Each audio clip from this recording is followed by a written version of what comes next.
Greetings to you all. Mnangagwa's rule may not last very long, wrote Peter Goldwyn in The Spectator and Below 24. Well, if it was left to you, my brother and me, I would agree with you 100%. Sadly, there are many others out there who are willingly or otherwise helping to keep Mnangagwa and Zanu PF in power. During his years in power, Mugabe had hollowed out Zanu PF, reducing it to a personality cult by getting rid of anyone who challenged his authority, until he was attended only by fawning party punkah-wallahs, fanning his ego, prancing around in ludicrous regalia bearing his image, as though he was a religion, Peter argued. Again, I agree with you, Peter. After 38 years of corrupt and tyrannical rule by Zanu PF, with the disastrous consequences there for all to see, a national economy in total ruins, all basic services such as supply of clean water and health care all but collapsed. 3/4 of the population living on $1 or less a day, etc., etc. One would think there will not be even one Zimbabwean out there who would want Zanu PF thug in power for even one more day.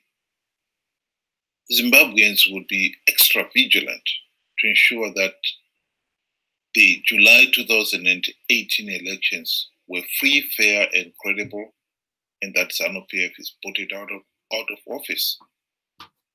So when Mnangagwa and his junta rigged those elections, one had expected the people to go up in arms. Whilst the American election observers, the EU, the Commonwealth, and all the other observers with enough democratic credentials to fill a postage stamp had condemned the July 2018 Zimbabwe elections as unfair, no level playing field, and not to international standards. Most Zimbabweans have bent over backwards, describing the results as disputed at worst, just to avoid acknowledging the elections were rigged, and the tough decision of demanding that Zanu PF step down. Zanu PF blatantly rigged last July's elections, just as the regime has done in the past. And as expected, the nation's economy has got progressively worse. The much needed foreign investment has not materialized because no one likes to invest in a pariah state ruled by corrupt and lawless thugs. But once again, instead of demanding that the vote rigging and therefore illegitimate Zanu PF punkah-wallahs, as you call them, must resign, many Zimbabweans, led by church and civic organization leaders, and even some regional leaders, are tripping over each other in calling for the formation of a Zanu PF MDC GNU. One was tried with modest success in Zimbabwe after the blood-doused elections of 2008, Peter pointed out. The opposition partner in that GNU, the Movement for Democratic Change, was ditched after one term, and it may not fall for that trick again. In the meanwhile, Zimbabwe's economy will spiral downwards, fueled by gathering hyperinflation. But don't waste your time waiting for Zanu PF to be booted out at the ballot box. As Sterling was wont to say, it's not who votes that counts, it's who counts the votes. And the previous election, electoral rigging by Zanu PF, has shown just that, he continued. Actually, Peter, MDC leaders are the ones fighting the hardest for the new GNU and the chance to get back on the gravy train. The 2008 GNU was a total failure.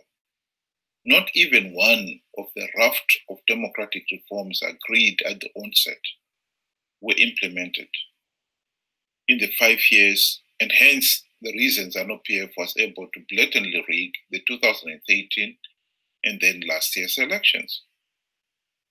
It is a historic fact that Morgan Tsvangirai and his MDC friends, including Nelson Chamisa and Tendai Biti, sold out during the last GNU.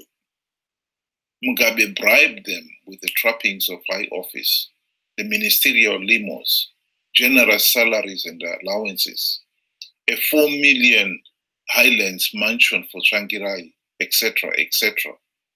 And they, in return, kicked all reforms out of the window. They knew Mugabe did not want to lose his dictatorial powers, and so they obliged. It is naive to expect that a new GNU would do any better.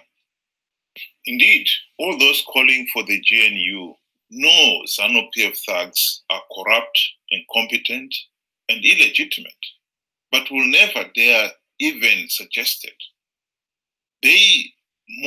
Their most daring act is to ask the Zanu PF to take on Chamisa and company as junior partners and on Zanu PF terms.